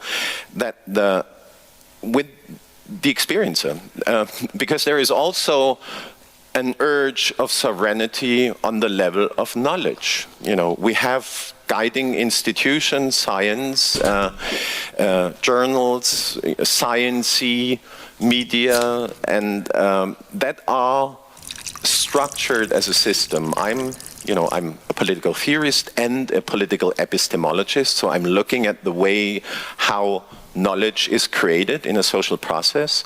And of course, science is about gatekeeping. You know, there are procedures and review processes that do have their own inbuilt conservatism. And don't get me wrong, it's okay that it's like that, because otherwise it would be a very chaotic system. I'm very, you know, I try to look at that from a distance, but we have to understand that there is this latency in the system when something is threatening the basic truths or the status quo. And in a sense, the UAP is, you know, it's a symbol for that as well. So, you know, we have an epistemic sovereignty crisis and we have a political sovereignty crisis when we're talking about the UAP. And we're in the middle of that. So these are very long introductory words. I see the time is ticking. I'd like to talk about, you know, what I think when I talk about realism. I think you might have gotten an idea about that at this point, that I try to look at things like power, like interests, you know, terms that do appear and that allow you to understand what you're observing in the political arena when it comes to the UAP. It's seriously not about cynicism or fatalism here when I say political realism. It just means to look at power dynamics, at institutional incentives and structural constraints that shape political outcomes. So it means I've had understanding. Enough of this talk, Thomas. Just pause the video. All right. It's psychobabble bullshit it has, where he's instructing everybody. Oh, I tell my students they need to go through AI to decipher what I'm saying. Yeah, is it really that bad? Then we don't need to listen to this shit. I'm done with him. Forget it. We should go to the other video or doom scroll if we have to. Or have the audience ask us questions. Whatever it is, get this fuck off the screen already. I'm done with him. This sounds like my grandfather right now, Mike. At least I finished my dinner. Look, there's a nice picture of a dog's ass. There we go. I saw what Darryl was putting on the screen. Ferrari. Yeah, I know that. He's taking a nap. If we have to look at Ferrari's ass instead of listening to this fuck. Mike, it's the kind of stuff you leave it on the background and it's going on and everything's okay. My God. No, fuck. Do we need to go back and talk about black hose again? Yeah, I the wish. cosmological food chain. Mediocre travelers toward greater transparency more than artificial intelligence. Alien intelligence could educate us much more than artificial intelligence because it is based on a training data for UFO/UAP. Okay, we're not going to go back to black hose again. We can't. Yeah, good Lord, man. We went from bad to worse. All right. All right. So interesting things. There's some feedback Gary Nolan's getting into about the NDAA that we covered earlier. Granted, I played the video. It was nice. I could actually have a drink and finish my dinner. They didn't get to eat before. Sorry, folks. Let's get into something a little bit more. The content Mike wants to share with us tonight. Mike, go ahead. Run with it. But I haven't doom scrolled. I know. I got something here. So we got Michael Shermer going ahead an hour ago earlier today saying exactly interstellar UAP. It's not reasonable to simply ask now that you're free to talk. Can you tell us where the crash retrieve NHI vehicles are located? That thing seems like something anyone curious about the topic would ask. No. But coming out of this mess, if I get into it, this was actually quoted by someone saying this is such an elementary legal distinction that it's astonishing. It requires explanation. Waiving an NDA does not allow one to divulge classified state secrets to Michael Shermer on X for his recreation. All it does is widen the circle of officials who may lawfully speak to. The classification system remains exactly where it was. Please become less confident. Who would we get a reply on that from? It's actually good old Gary Nolan. And having an NDA, this is an interesting piece, having an NDA waived does not free one from any associated liability that went along with the job that you felt you were doing in service of the country. But that a court might later determine is actionable, or that even internal government agencies might determine is actionable. I'm free to talk about many things, but I'm not free from the orthogonal consequences of those words. Yet another reason for expanding the scope to include some kind of limited amnesty. So what he's saying is, I know people who have done shit that is fucking evil, and they would go to fucking prison because of violation of federal, if not international laws for what was completed when they were doing this stuff. So if we want the truth to come from those kind of people, we need to give them some kind of limited amnesty. Absolutely. Yeah. Gary's right. 100%. But Shermer doesn't know what he's talking about. You know what? I was just the assistant to this horrible doctor in Germany who was doing all these horrible things to people. You know what? And I was just following orders. Mengele. Well, that defense didn't work in Nuremberg, did it? They hung everybody. Right. So much for that defense. So this kind may want to give amnesty to some people that have done some really nasty shit. But in return for them disclosing information we've never gotten before. So it's a tit for Right, and tat. potentially implicating a bunch of other people. So we have to give them some kind of reduced, it's like you're making a deal. Hey, prosecutor, you want to go after me and give me this? Hey, I've got information. Let's make a deal. Is what we're talking about, right? Sammy the Bull Gravano. Do you want the box or the envelope? No, Or what's behind curtain 3? He committed multiple murders on behalf of organized crime when he was working for John Gotti. But he turned state's evidence and gave up all that information for them to put him in witness protection and not prosecute him or put him in jail for the rest of his life. So we would, at the very least, I would think, be willing to do something like that for anybody who will come forward with the truth on all this. Makes sense. Yeah. I would even say beyond Nuremberg, the trials that they had at the International Court in Cambodia, they should have been a lot harder against those people. Oh, absolutely. Same kind of a thing that went on. Oh, I know. That's the truth and reconciliation that they've done in Africa as well. Because sometimes to get to the truth, you have to deal with the devil. Yeah. But I think that we'd be open to that if it provided the answers that the government has been going out of their way to prevent us from getting for over 80 years now. Yeah. Even Dr. Phil would agree with that, I believe. Mm-hmm. So we need that. Yeah. All Doesn't mean we're going to get it. No. But So some other feedback to that. Don't get me wrong. I think the step the Trump administration is taking is a great first step. And this is perhaps the only thing they could get done, as amnesty is a very contentious issue. So I'm grateful for what we have so far, extremely grateful. Next steps are important, like science. Policy advancements are iterative. He sees the big picture like we do. Don't fucking look a gift horse in the mouth and try and pull out, if I could find them on this table, a pair of fucking pliers and rip it out. Right? or shit on it. Yeah. Well, right. A full-blown amnesty, Thomas, is not something I don't think anyone really really wants to get. But even Gary is saying we don't have it now. We don't have amnesty. It's a great, it could be difficult to get it, but at least we've got something, right, Nick? It's difficult to get the amnesty if people have committed crimes. Is that the reason why the amnesty is very contentious, Thomas, or not?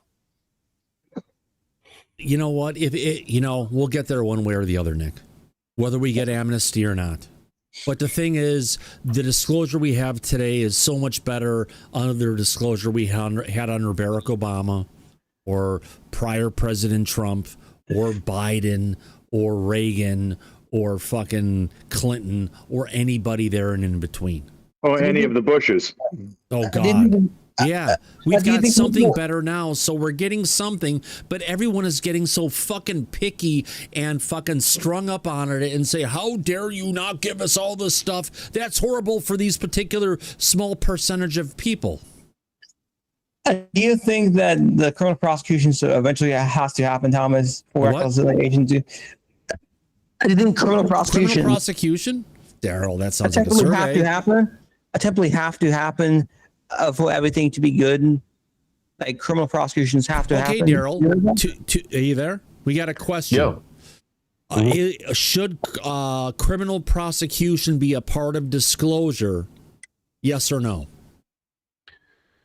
It's what do you mean by that? Should criminal prosecution happen if you were somewhere, if you killed somebody? We'll just keep it short for the question. Should criminal prosecution, the audience is going to know this is going to go for people who are part of whatever programs, whatever it is, are involved with the shit. Should that be part of the disclosure process? We're not just bringing out the information, but we're cleaning up the fucking mess that's been going on for 80 years to prevent this shit from ever going on. And those who have done the crimes or are known for the crimes, we're going to call it out, whether they're alive or not, and make it a fucking, make it the fucking treason against the United States of America. All right, turn that into 100 answer, 100 character question with a yes or no answer. Should people who have been guilty of crimes against the public, keeping the truth from coming out. UAP? What did I the fuck be did prosecuted? I say? Well, should UAP crimes against humanity be prosecuted? Be prosecuted, yes or no? So UAP crimes, it's everything. Just call it disclosure, or UFO / NHI crimes. Anything related to that shit. Well, to keeping it covered up. Yeah.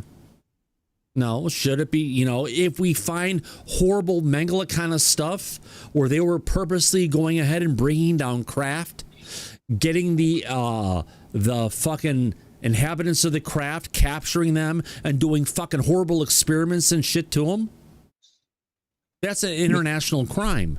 I don't think they would do anything for that unless it's Americans, Thomas. Unless it's Americans, I don't think they would really care if you killed aliens. Who knows? Then let's change it to if people were killed, and this is probably on the American side.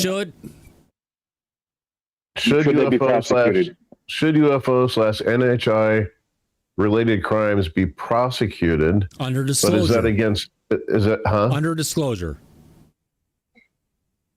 Yes or no? As a part of disclosure? No, as under disclosure. It's the whole disclosure thing. Yeah, as a part of disclosure, right? Yeah. Did you want less characters or more characters? No. That's good. Should UFO NHI related crimes be prosecuted under disclosure?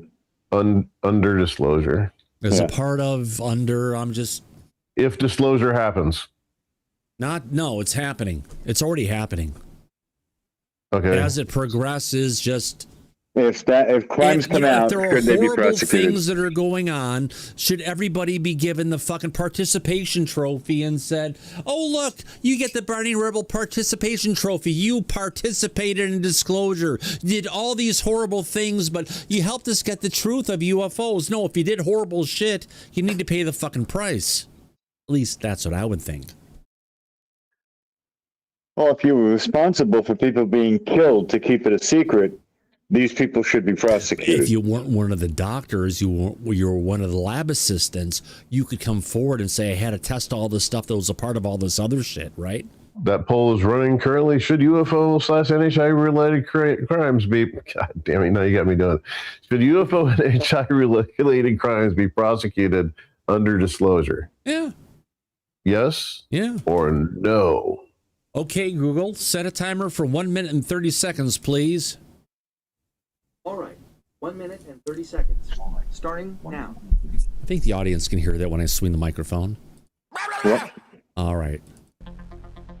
All right, folks, this is your opportunity, your chance to go ahead and bring out what you think about what should go on with disclosure. And the question is, should those who are involved with UFO or NHI-related crimes, whether it's against humans or aliens or anything else what's going on, be prosecuted under disclosure? And as my audience is kicking in, there we go. We got 47 votes in, but 81% of the audience is saying yes. So you know what? But okay, after we do this one, if those reporting UFO NHI crimes expose the problem, should they get some form of, well, they're always going to get a deal. That's not a question, is it, Mike?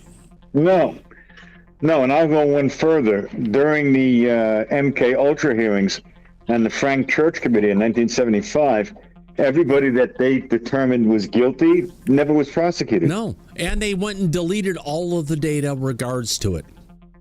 And Frank Church lost his job shortly after that, yeah. Yeah.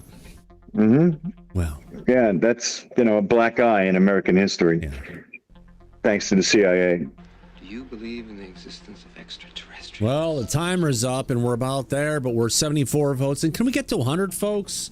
I think we've got close to 300 people still watching. I haven't looked lately. I don't want to look. At least 3 more for the 77er. Let's get to 77. Where are there 77 basic voters who are always out there? Come on, folks. We're close. We're close, but we missed it by that much. Yeah. What is the show that came from? Chat.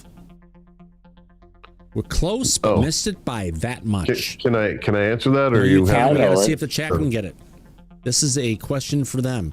What television show is that from? Are they paying attention? They're voting. Teresa, our listen, president, Daryl. says vote. Come on. Where are we at?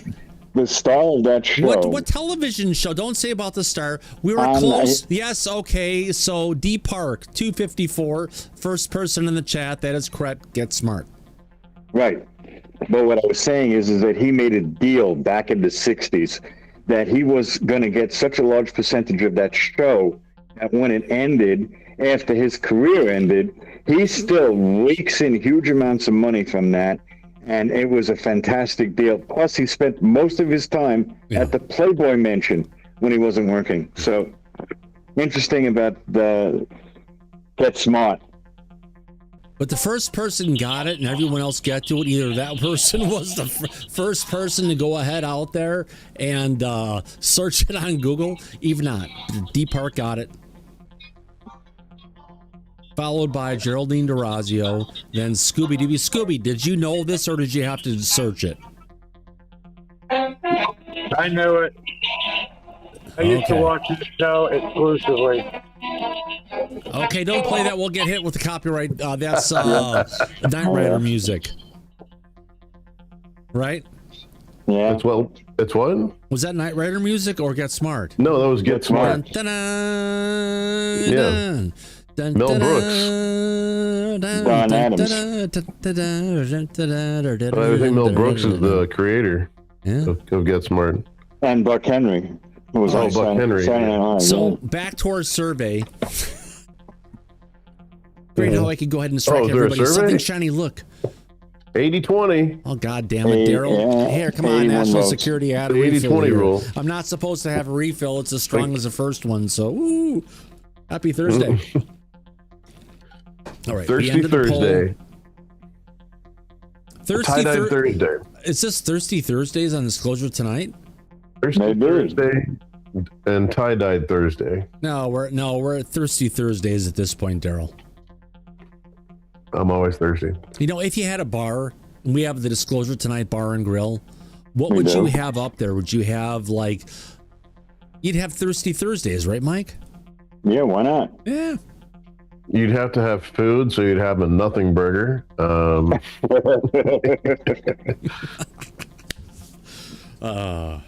There would also be a large bowl of pissy peanuts on the bar for everybody to partake in. Yeah. And some special juice. Oh my God. You know, The red juices, yes, that's right. I'll have the strawberry juice today, please. Thank you. Oh my God. Are we gonna have a drink called the Susan Goff? Oh God, Oh. no. No, that's a condom in the bathroom that's for sale. Or are we gonna have a drink called the Kirkpatrick? No, God. not with that one either, no. Yeah. Yeah, it's all watered down. It's Kelly a Brown bullshit says artist. he wants banging meatballs. Oh yeah, $20,000 spaghetti and meatball dinner. We can make that Yeah. happen.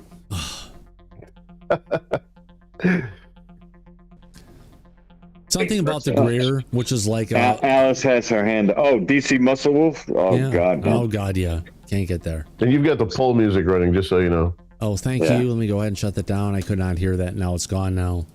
So Alice is waiting.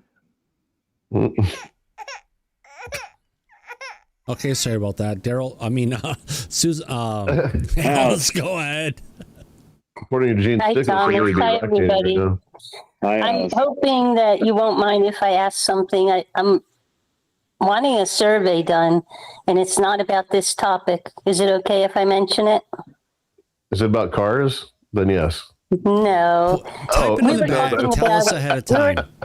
We were talking. Oh, it was Is it just. about I black would like hose, to know the about the juices? audience. I mean, I had to We put were a talk- message in the chat before to go ahead and keep your chats and everything polls on topic for the show. Is I it on think you'll top? like- I Are think you you'll on like topic this, for what we're dealing with? I think Is it you'll on like top? it. It's on topic. Okay, It's so it's a kind of, question it was about what the we were audience, talking Alice? about last night. It has some, I just want to know where everybody, if everybody in the audience, what level of education they've achieved, like we were talking about last night. Oh, I wasn't here for that. I ducked out early. Oh, okay. Yeah. After we had someone pop in the back and start spewing some things, I jumped out of the show. I just thought it'd be interesting to see where we all are concerning. All right, so you want to get some interest in demographics this. from our audience about your level of education. If you want to, if you want to go ahead and say that to Google, and they can take it and use it as part of your profile. Oh yeah, they'll do that. Trust me. It's Google. They'll take any opportunity to take any information from any user and add it to their marketing machine. Okay, so we don't want to do that. All right. Well, we can. Thank you. I would love to see the level of education in our audience. Right. I think it would be really interesting. Level of education. I'm working. Level of education, right? Put into the options college, high school, or none of the above. Okay, so I got to ask the question while we're waiting. Were you accepted from what we were talking about last night, or were you rejected? Who? You. You, Alice. Was I accepted? You were going to go to try and frickin' hijack a place and get your way in. I had to change insurances today. Oh. That's the only way I could do it. There you go.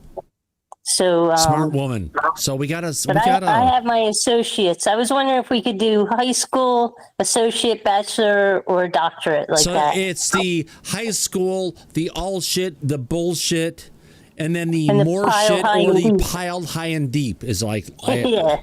All right, I'm doing this. Let's see if you like this. If you don't like it, we can redo it. Close enough. Because I think our audience and our back chat is very intelligent. Well, everybody on this show is intelligent. I don't know that a piece of paper may not. Some people are very intelligent without even having. That's what I learned last night. In the I know some people who are really smart and only have high school papers, Daryl. Yeah, that's what I'm talking about. Yeah, I mean, Bill Gates dropped out of college, didn't he? Yes, he did. And did even Elon Musk even go to college? I don't know. No. I don't have any high degree. I made it through Associates Generalized Electronics. That's what I had. Yeah. I can say that I went to college at DuPage in Lombard, Illinois, and I got a $500 million building built at the. Alice, we got reverb coming out of your mic. I'm going to go ahead and mute that right now. Thanks, Alex. Right. Yeah, that's why, Daryl, you should have put none of the above as one of them as well for people who did not complete that. That's fine. Yeah, unfortunately, there's only high school, some college, which would include an associate's or whatever, a 4-year degree, or a PhD. They left out masters because they only have so many answers. It's somewhere in there. Yeah. That's good enough. Did I get rid of the reverb? So we got 20% is at high school. Almost 50% of our audience is at some college. 26% is at a Alice. You got to mute yourself when you're not talking because you got a horrible echo coming in from wherever you're at. I muted her. No, I did. We did it at the same time. I did. Oh, there we go. There we go. We have one doctor at least, maybe two. So doctorates. Audience is good. There we go. I think we've got this going about 2 minutes at this point. Okay, audience. Hey, okay, Google. Set a timer for 30 seconds, please. Got it. 30 seconds. And that's starting now. Yeah, so you guys can hear the same voice that I hear when I request it. All right, so we got 30 seconds, 22 seconds left in this. 44% of our audience is at some college, which can include, a 2-year degree, not quite a 4-year degree. But if you're, a PhD or 4-year degree, you know where to pick. But it's, it's awesome. But I think that really represents America these days because you know why, Daryl? So many of the kids and the people who have fucking 4-year or 6-year degrees and everything, they are in debt to their eyeballs to where they'll never have the ability to even own a fucking house. Mm-hmm. Yeah. So Dean already in the front chat says, I only watch because of cussing, sexual innuendo, and alcohol. Who said that one? Dean Moretti. Where's that at? Hold on. I like that. Here we go. Dennis Benke, Grateful Benny. Dean Moretti. I only watch because of the cussing, sexual innuendos, and alcohol illusions. Well, I don't think the alcohol, Daryl, we have as an illusion, is it? It could be an illusion as far as it's anybody gone else half knows. empty. What did you do to this? It's like you've got a spell on my drink, and it's like it's going down as he's drinking. He's got the ever fulfilling cup of drink of alcohol. It's like from Dungeons and Dragons. You get like the purse of holding. He's got the drink of holding. Exactly. I love Dungeons and Dragons. Hilarious. The drink of holding. But if you play Dungeons and Dragons out there, you know what the fuck I'm when I was a kid, man, we'd have sleepovers. We'd be up till fucking 5 a.m. playing Dungeons and Dragons. Exactly. And then wake up 2 hours later to continue. Yeah, and I did, and I started getting back in Dungeons and Dragons at one time, and then I had the choice to go back and start playing Dungeons and Dragons and take all my creativity and put it into that, or I had the ability to go make video games. So it was like, well, I can make a game for like 4 or 5 people and make nothing off it, or I could go ahead and put this time into creating a game that hundreds of thousands of kids at that time would play and have a good time, and I make money off it. So for me, it's always been a balance. For people that don't know anything about Dungeons and Dragons, you actually, when you play the game, somebody is the dungeon master and you're playing their dungeon, which they have to come up with the entire story of. And at every turn, you have to prepare for that. So it's, I prepare for the story being changed, I should say. Yeah. And it was good, and I was getting into a good group and the whole thing, but then I got the giggle with Atari, and I was like, do I do like stuff coming out shit for the new Atari, like handheld? It's like fucking crazy performance for what it can do, or did I go and like do D&D stuff? So it was like, all right, let's do something big. Gotta have fun with it. Yeah, if you're so lucky to have fun at your job, then yeah. That's awesome. If yes, Nick? Yes. Disclosure will, if the act passes, we're going to see some bodies. That's a fact. No, we're not. No, Where does it say we're going to see bodies? I mean, if the act passes and everything. No. We went over all the things tonight where it talked about it, and it showed that why we're not going to get stuff and all the reasons why they can't give us stuff.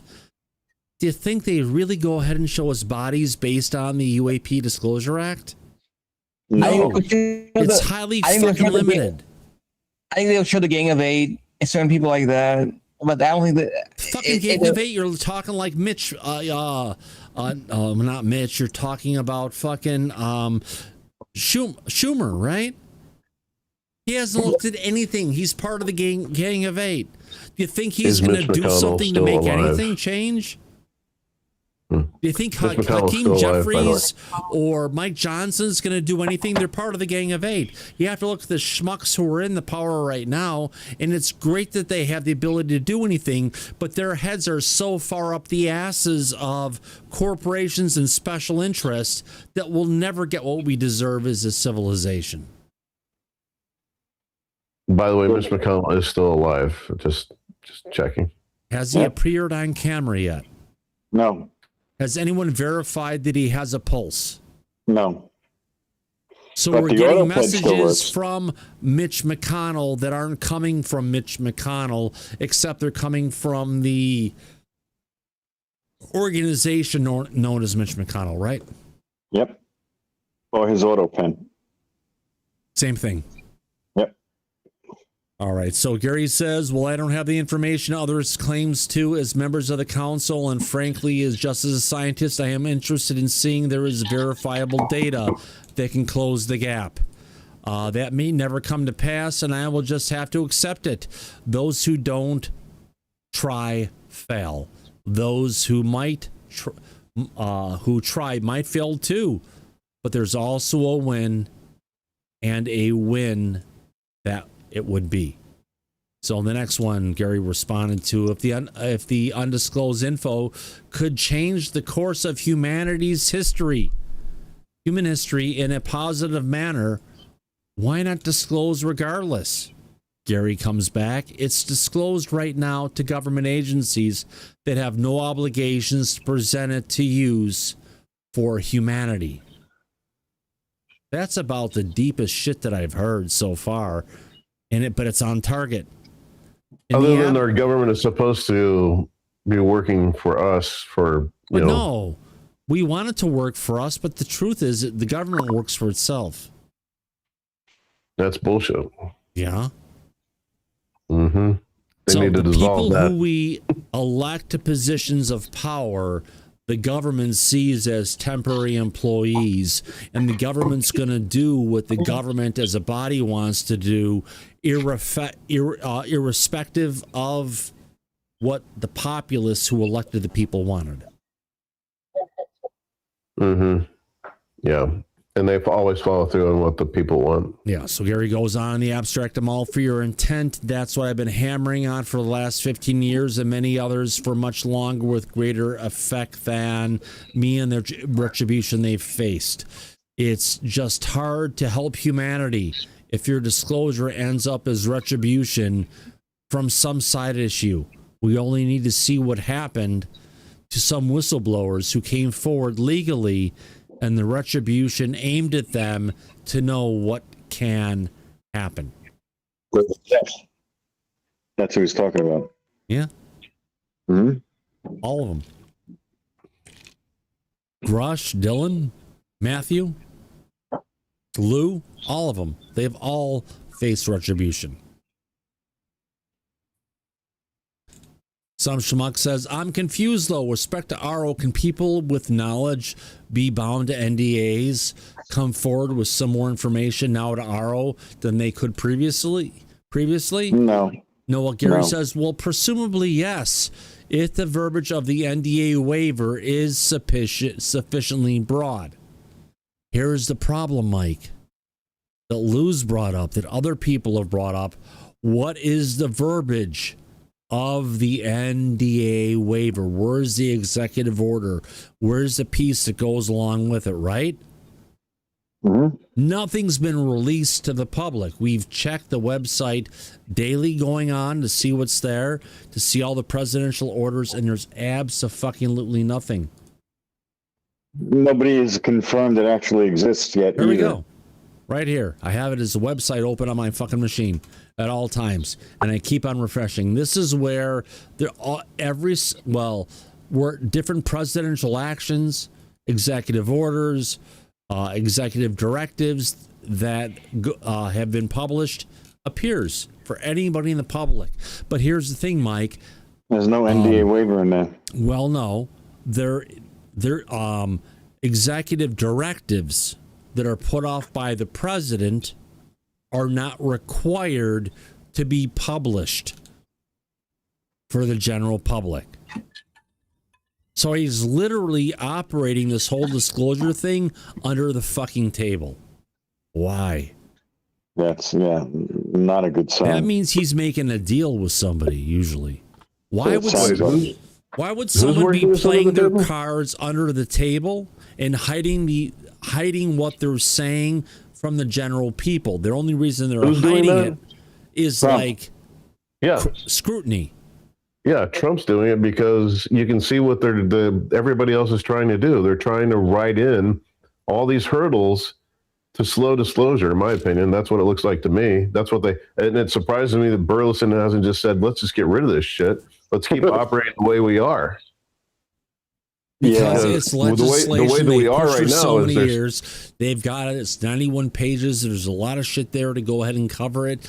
But you can see there's a lot of limitations on what they're able to bring forward. Yeah. Right. And all, basically those limitations pretty much cover everything. Yeah, exactly. So there's a lot of stuff that's said, but when it comes down to the federal government going and following the directives that come from Congress, there's a lot of leeway, not a lot of penalties if you don't follow exactly what we want, and there's no accountability put in place from the Senate or the House of Representatives every time. I mean, look at all the stuff that's been going on with Arrow. What have they covered? Why haven't they pushed back? You get fucking Gillibrand talking and celebrating Arrow, but the House of Representatives says Arrow should be shut down. It just shows the different parts of the legislature, of Congress, the House and Representatives have completely different views of what should be going on. And it's just sickening. It is. What were you guys saying a second ago about Trump's talking under the table? What was that? He doesn't have to disclose directives. So if he's making deals in the government and he doesn't have to disclose that publicly, then, that's what he's doing. He doesn't want to have it out there. If I'm Trump and if I'm briefed, or let's say I'm Stephen Miller, let's say I'm the guy, and I'm seeing that Congress and the Senate are now going to get involved what I'm trying to do, I'm going to accelerate disclosure before that bill gets passed. Yeah, that makes sense. That bill may not ever get passed. But the biggest problem we just have right now is all the presidential actions, whether that's executive orders, nominations, memoranda, proclamations, directives, and everything, actually have to be are usually published by the White House. But none of the actions with regards to UAP, we had the first one was a presidential Truth Social post out there to go ahead and say to move forward and start declassifying it. Now we have another presidential directive that was issued nowhere else but in the federal government, but it hasn't been published anywhere from the White House as far as where it should be. And nobody has publicly come out representing the government and said, yes, this happened. But we deserve that information flat out. You're saying the Fox News story is the only place that's at? Yes. And we've got the Fox News story, and then we have the further verification that's coming from someone who works in the OVNI, the new interim director. So if he said it, why would we consider he just corrected one part. He said it's not for but that correction prior employees only, but it's for existing and prior employees. So he's giving that story credence because he's correcting it to some extent. But we still don't have the verbiage or what's in that directive of the entire act, and that's what we're deserved. Flat out. I thought it was just Trump saying, "Yeah, go ahead and do that."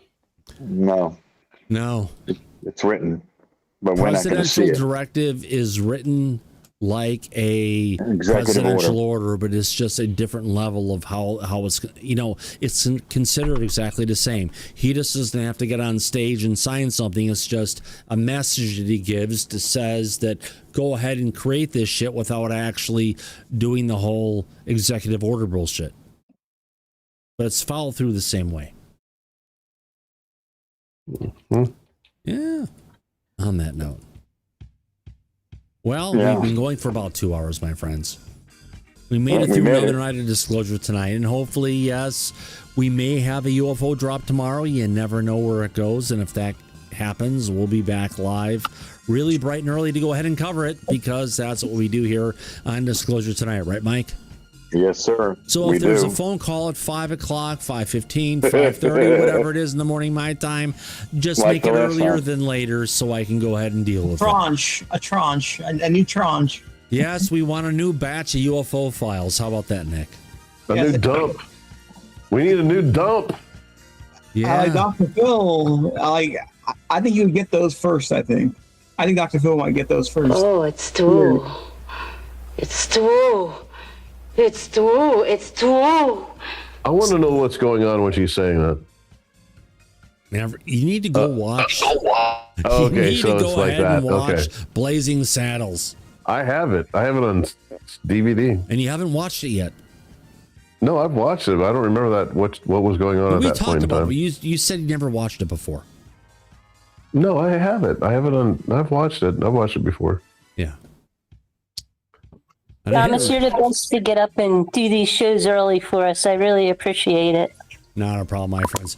Well, you know what? We're at the end of the day. I didn't even realize I had the one tweet part on there for the longest time, or the message to our audience. I want to thank everybody for coming out. Alice, thank you for being here. You're welcome, Thomas. It's really a pleasure. Absolutely. Also got a couple super chats tonight. One coming in from Daryl, of course, and another one from Steve Mateo. Thanks to both you guys for those super chats. Daryl, I appreciate the conversation. Yep, as always, good stuff. Yes, and Mike. Thirsty Thursdays, we're through it. That's the name going forward. And you know what? If something's going to happen, I'll talk to you before anybody else. As always, yes, sir, you will. Absolutely. Yeah. My eyes in the sky, looking for that bat signal coming from the chief. Yeah. Yep. Absolutely. As we usually say at the end of every episode of Disclosure, tonight, let's go back to the studio. All right. Eyes open, no fear. Be safe, everybody. And we'll catch you on the flip side. Take care now. Bye-bye.